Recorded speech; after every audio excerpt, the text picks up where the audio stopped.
Testing, testing. Everything about the New Order is a contradiction. This essay is no exception. Those fixated on the path will be lost. Those who try to see will be blinded. I encourage the viewer to watch to the end. I encourage the viewer to turn this off now. The question of what the world would be like if the Axis won World War II is probably one of the most pondered and talked about questions when we talk about alternate history. People were probably obsessed with this question since around the same time that Germany surrendered. No, actually, scratch that. This was a scenario being presented as early as 1937 in the dystopian novel Swastika Night, written by Catherine Burdekin under the pseudonym of Murray Constantine, which is an awesome pseudonym. The 1940s saw a handful of novels contemplating this very issue before the war had even fully kicked off or adjourned. After reading about this on the Wikipedia page dedicated to the hypothetical Axis victory, I'm pretty floored at the extent of explorable horror that this greatest recurring nightmare of history provides. More contemporary titles like Philip K. Dick's Man in the High Castle or the Wolfenstein video game series have become by far our most popular manifestations of this obsession. The reader brought to the subject by PKD through his High Castle finds themselves reading a futuristic novel without a whole lot of the science fiction, whereas the gamer, who was just here to kill Nazis as BJ Blazkowicz, finds themselves in a similar situation, only with all of the sci-fi and magic shoved back in. Even if the themes and details change, no matter what genre or medium, there is art for it that exists grappling with this topic, thus making it, in a weird way, the Rule 34 of alternate history. And all of these things make basic sense. If your goal is to create something about the scariest world state imaginable, it's hard to go wrong with an unending war of extermination led by authoritarian fanatics. Beyond the exact or overt references, there are innumerable stories, games, and shows that all contain this idea as either the main conflict or some piece of lore. I couldn't memorize that line, so I had to read it off like that. Ever since I began doing the I Have Thoughts series on Hoi 4 mods, people have been requesting that I cover the New Order a lot, so this is it. I kind of gave up editing a lot of the way through. If I don't get this out, it's never going to go out, and I won't front load the whole video with a bunch of information, but I just hope that you stick around to the end and watch it. Alright, let's get this over with.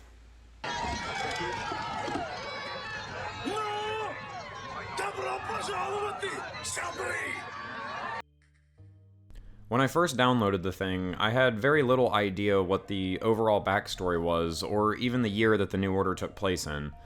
Learning it was a Cold War mod instantly hooked me, and I wasn't too surprised to find out that it was a mod based on the aftermath of a German victory, coming straight from playing Kaiserreich to this. What was even more intriguing to me is that it takes place between the time periods I'd most associated with Hoi 4, either the early 20th or 21st centuries. World War II, but it's 1960. Loading in, I kind of picked up that the Cold War is between Germany, America, and Japan, and something crazy is going on with Russia, but forget all of that. We'll get to the story stuff in a little bit. We have just tons to talk about. This thing is going to be all over the place, fair warning. I'm skipping over a lot of information and detail, I'm terrible at the game, all the same intro stuff from the last 3 videos. From the beginning, your senses are being brutally assaulted by the layout. Not that I mean it in an entirely negative sense. When you're jumping into a lot of these mods, they can be overwhelming, but I'm pretty much used to that by now. I say this as if I'm not addicted to games that are overwhelming to look at. My 2 major gripes are more in the details than in the way things overall look. The color scheme of the map, which looks really good, until you need to look closely at your borders or something, and the way everything in the production lines look like schematics, just look at this. Oh my god, dude. It's a bit of a mess to try and decipher when you're setting things up. The saving grace to a lot of this is that it states clearly above the drawing what it is, but that's mostly for your line division stuff and less so planes and ships. Oh, Jesus, the ships. You know what? Let's just skip it. I'm being hyperbolic here, by the way. I really do think that the way they've arranged things looks cool as hell. It fits the central command computer trope that you picture when you think about stuff like that in, say, like an 80s Cold War thriller. The same way that the green scrolling Matrix desktop made an appealing caricature out of what people in the early 2000s think computer hacking looks like. 2 extra icons at the top bar for your economy, which we'll talk about, and the metrics used to assess the state of the Cold War are also interesting additions. At any time, you can click the Cold War tab and pull up a map of the globe and data on stuff like current threat levels or the stockpiles of nukes being built up by the several world powers. Being able to monitor these things at the click of a button and having it loom over the rest of what you're doing leaves me with the feeling of having an all-seeing eye, but a weak hand. This feeling will be reinforced through gameplay, and it's only looking back that I realize how well this is set up to give you the feeling of running a most likely failing government, if that's the intent. I've heard it's dangerous to project intentions into the mouths of mod developers, TNO especially, so I'll try and avoid it. Alright, major side note here. A lot of this essay was written before the latest major update, and through the lens of how the game presents itself and forces you to learn almost exclusively through trial and error while providing nothing useful in the way of a guide. Since the recent release of the Cock and Bull update, yes, that is its actual name, there have been player tips and instructions added to the beginning. No matter what else gets said about the New Order here, no, I'm not redoing the whole script, fuck off, this little guide did what no one else thought to do, which is to teach people how to play the game. So now when you begin a new attempt, you will get advice on how the newer elements that we'll talk about function. While the update also added more depth to the playable United States of Brazil, I think that the aspect that we will see the most use out of is probably these tooltips. Well done, Cock and Bull gang. I'm not sure how much of it I'll be able to include here or not, but where the New Order kills it is the soundtrack. I'm convinced at this point that, for as evocative and cool as some of the base game's soundtrack is, the best music for Hoi 4 has got to be this techno synth stuff. Seriously, if nothing else, do yourself a favor and go download the Fire Rises and New Order playlists and give them a try with whatever version you're playing. Unless you explicitly hate the entire genre, you're going to find a few tracks that mentally start playing whenever you think about the game from now on. Where the Fire Rises has a lot of harder, up-tempo tracks that paired with the glimmering neon and a little bit more action-packed gameplay, the songs I remember most from the New Order are ambient, moody, and desolate. It's fantastic. I'm not much of a music critic, but, I mean, that's the best I can do here. The feeling never leaves me when I'm hopping into a Hoi 4 mod that I'm joining a complex conversation somewhere in the middle, and that I need to listen and nod along until I can join in with something meaningful to contribute. How long that pervasive feeling takes to wear off is based on how intuitive the mod is to the inexperienced looking upon it the first time, and how quickly you can build familiarity. In short, it takes paying really fucking close attention. In the grand tradition of these really popular Hoi 4 mods, you are inundated in lore and alternate history that is hopelessly complex until you begin to read and understand, or at least pretend to. Nations begin with the little exposition windows that we're now familiar with from playing mods, but rather than path guides, you get lots of backstory, introducing important characters and hinting at things you'll have to deal with. Once I started finding out more about this lore from the many perspectives it gives, it became not just one of my favorite Hoi 4 narratives that I've come across, but one of the best alternative history or political thriller stories I've ever experienced. Again, this is a feeling that will be reinforced through gameplay. It is a detailed and well thought out story, as many of these mods have had, but there's some sort of extra writerly flair to these short stories that make them, for the most part, especially fun to read. In some areas, we see historical events from our own Cold War refitted into the New Orders, and it's interesting how this serves both to delight history nerds like me who get to go, hey, this is like that thing, and to underline a sort of inevitability to the entire conflict. All that said, due to its subject matter, the New Order explores some of the wildest territory that I've seen in perhaps any video game ever, though this gets mitigated somewhat by this being mostly explored implicitly. The words somewhat and mostly in that sentence are doing a ton of heavy lifting. Alright, we gotta do it. Let's get it out of the way. How bad is it? I hear those voices in my wall ask. Well, bad enough that I'm going back to using B-roll from Come and See and other horrific war films and documentaries again.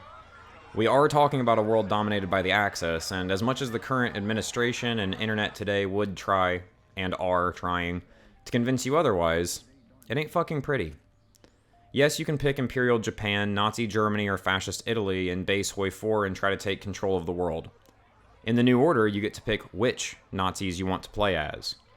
There's no shortage of options. You can roleplay Heinrich Himmler, rule one of the 3 major German colonies in Africa, even play as the Derlewanger Brigade or Aryan Brotherhood in Russia. or just stick with an aged and senile Hitler up until his death and eventual civil war for control of the Reich, spoiler, to only name a few. Perhaps that last sentence gave some of you history buffs a bit of a shock. Ah, so this is just the Nazi mod, and it's incredibly sus if you're playing it, right? No. Well, not exactly. I don't ignore that in the fair use section of the mod info, there's a statement that the New Order's use of the copyrighted materials is intended, quote, to expand understanding about the dangers of fascism, Nazism, and other forms of extremism, end quote. In the same vein, I don't think this statement deflates all my raised eyebrow criticism of how the end product looks compared to its own statement of intent. A statement that, if we're being very literal, only covers the use of the copyrighted material. But I'm sure they mean the rest of the thing, too, right? Here's where it becomes dangerous to project intentions, be they good or bad. Here's one of those contradictions.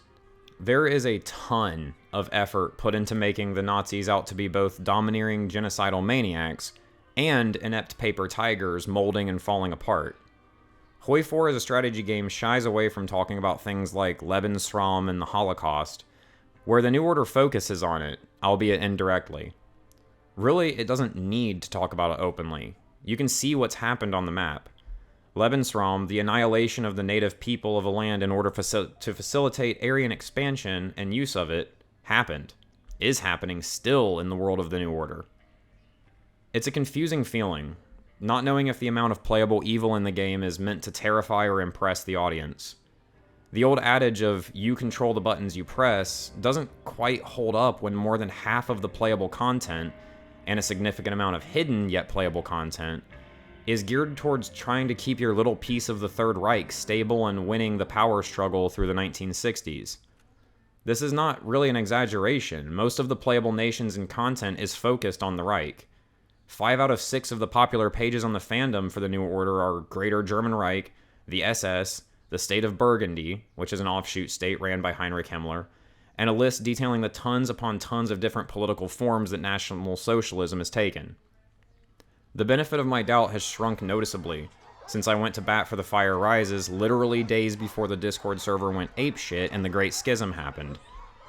I need to be clear, this is not an accusation that the team behind the New Order are Nazi apologists, neo-Nazis, fascists, whatever. To get that from this video would be incorrect. At the same time, I wouldn't go near saying that this mod is meant to demonize or villainize the Nazis. It doesn't. And to say it portrays them as any less serious, crazy, or corrupt than the other nations would be sugarcoating things. I don't personally believe that this is a good thing, now that I've spent as much time as I have with the mod, and it has taken over my Hoi 4 playing for almost 2 months now. I am left wondering who this is for. Is this something meant to be played and looked at as thoroughly as I have? They, the ones writing and coding and testing this, have thought about and worked on this stuff way more than I have while I'm trying to figure out what the fuck I'm looking at and what to say about it. It wants you to read closely. The UI demands that you squint and focus. It's a hard thing not to be confused by when most of the things in this game seem to want to be taken somewhat seriously. Everything about the New Order is a contradiction. Okay, there just is no way of segueing out of that gracefully. Look, it's not all Nazis, okay? There are other world powers working against the interest of the old Axis and finding their place in the Cold War era between Germany, Japan, and the US, which is the narrative backbone of the whole story. The USA and other countries like the recently updated United States of Brazil make up the major national alliance that opposes Japan and Germany's split dominance called the OFN, or Organization of Free Nations. As far as playing minor nations is concerned, most of that content is located in Russia, where you get a bunch of different warlord states all vying for dominance of the former Soviet territory. With so many different nations trying to hold themselves together while staving off the imminent failures of peace, the state of the world in 1962 is about as grim and confusing as you can expect. I'm going to really briefly summarize what happened to lead to a German victory in World War II, and this is lifted almost directly from the lore video on Sparks 360's channel. If you want to get into the world of the New Order from a more immersive point of view, and presented with way better editing and whatnot, go check his video out. I'll put the link in the description. To oversimplify, America refused to make a stand in the war until it was much too late, and by then the Axis had developed the atomic bomb, which they then promptly used against the United States, who sat right back down. Due to Joseph Stalin losing the power struggle earlier in our timeline, the new guy who replaces him isn't scary enough to be able to pull the Red Army together, and so the Soviets never stood nearly as strong against Operation Barbarossa, and ended up shattered into warlord factions. We'll talk about those guys in just a second. I played for a few hours as Mexico on my first day, jumping around between different nations, and was kind of blown away at how interesting a political thriller was being presented. Whether this is true or not, I don't know, but I like to believe that the very moment the New Order begins is the moment that America forces a Japanese spy plane out of the sky, and tensions begin to rise quickly. This mod makes it a habit of rewriting some of the most important details from our own timelines, and I think it does this very well for the most part. The president of Mexico is sent to arbitrate between the two as a neutral third party, while at home his subordinates begin to make various deals and moves behind his back to try and guarantee safety for the country in their own ways, should the president fail. These actions only result in sowing further mistrust and tensions domestically, while they try to put on a face of positive neutrality, a poisonous term. I didn't get very far in my first Mexico run. Mostly I remember reading narrative stuff, but was getting glimpses of a really compelling story that the Cold War was already well underway, and then seeing how desperate the outside nations were to prevent things from spilling over yet again. There were a lot of interesting things going on, but nothing was really happening in the ways I was expecting it to. Inside of the Third Reich, things are rotting from the inside. An assassination attempt on the aged Fuhrer forces the uncomfortable question of succession to be answered.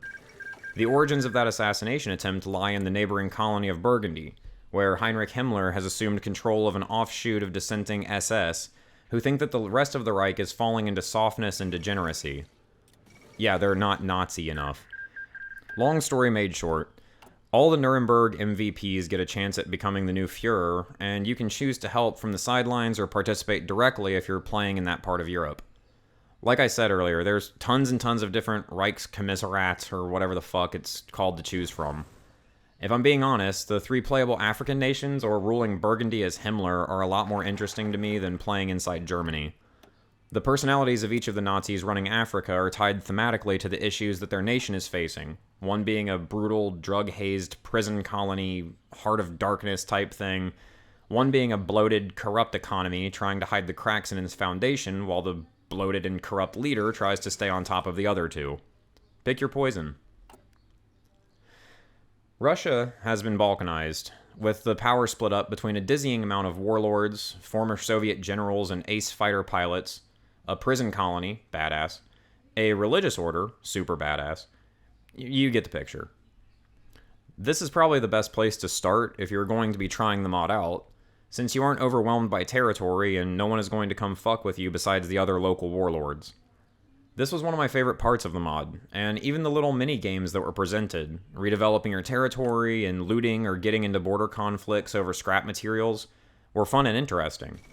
I couldn't understand how the border conflicts got decided. It ended up feeling like more of a coin flip, but that was fine. Without much in the way of an economy to worry about, you're left with mostly familiar concepts, and you can glance over at your GDP tab every once in a while to ape the actions of a major nation. There is a lot of really cool world building done with the narrative from these different leaders. In Base Wave 4, we get the warlord states of China, and for as cool as that is, they kind of always feel a little flat to play.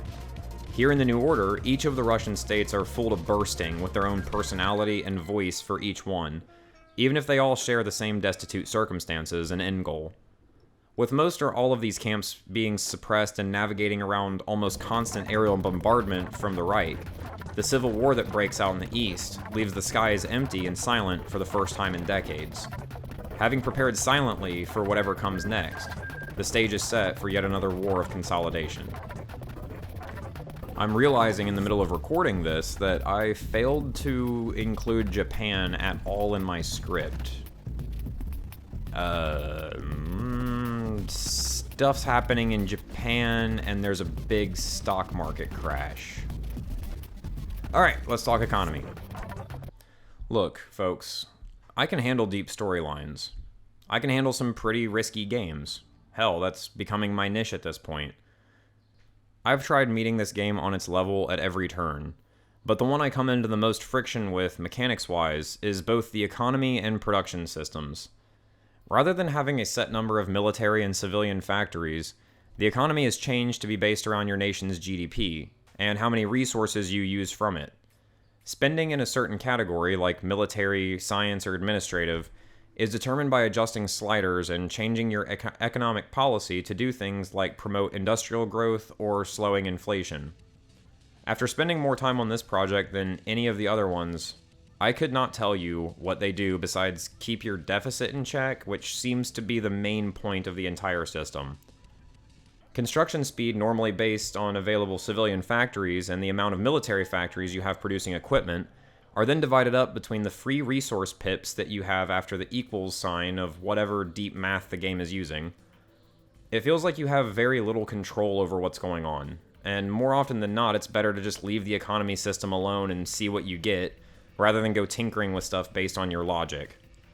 This kind of defeats the purpose of having the thing in the first place, so I can't say that I'm a fan.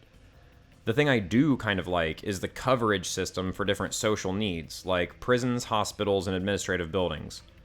I can't say that I ever saw anything really reflected by trying to complete those coverages, but it's a very cool idea, and I'd like to see it used more. Just let me keep my civilian and military factories, please. Since you can't build military and civilian factories, what's left to build that's important? Pretty much nothing, besides those coverage buildings I was talking about and railways.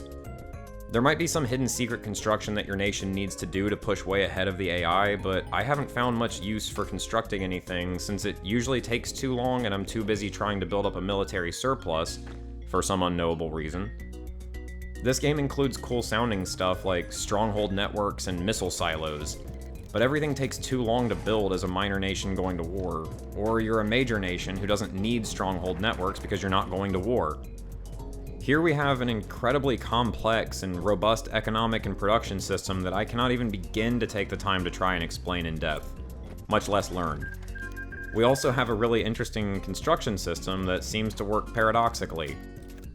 Everything in the New Order is a contradiction.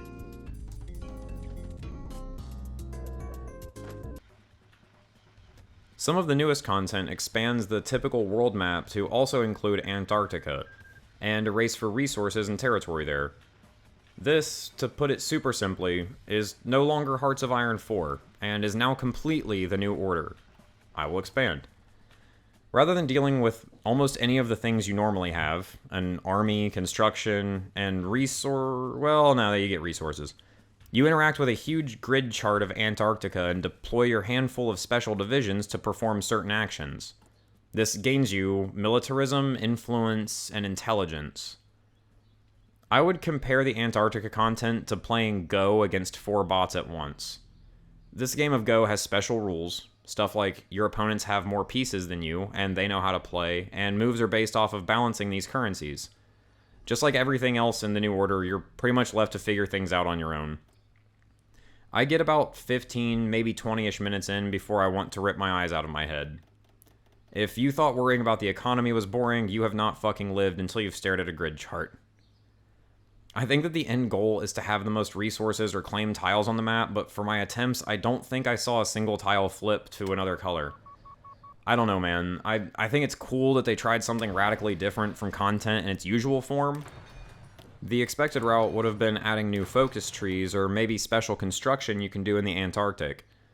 Perhaps the expected route would have been a better way to go in the long run, but nevertheless, I do applaud the effort, like seeing a magic trick you've seen a few times fail spectacularly, and thus becomes impressive again. Like all good things in the New Order, the good parts are in the narrative. Even then, since I couldn't make it that far into the Antarctica content, it lies mostly hidden from me and hinted at as I finish this. I'll spoil the story for you in 2 words: special projects. I wish I could give you more than that, but that's really all I have. I'd put a buck on it that this story is well worth experiencing, even if the gameplay itself is not. Do with that what you will. See, for it being packed to critical mass with content and reading and numbers, some aspect is missing that brings everything together. More than any other mod I've covered so far, the New Order is more homework than game, and this is a truly damning conclusion that I really wish was not true. It is missing the most important element that barely holds a game about numbers and maps together. It is not that fun. One of my recurring problems with this mod pops back up with the things like the Antarctica update. I'm just not sure who this mod is really trying to appeal to. I can understand the world and the vibe so hard with the grim and apocalyptic tone, yet I'm left staring at pie charts and percentages rather than feeling like I'm experiencing anything like what's happening around me. There is one thing that's very cool to me about the update. It is the most nuanced of all of the minigames in Hoi 4 that I've experienced so far. And for that, I like it slightly more than the economy aspect of the general mod, and I think that it ends up being a pioneering idea for the places that mods can go. It takes a lot of both balls and talent to release an entire new chapter for a mod that goes in such a strange direction.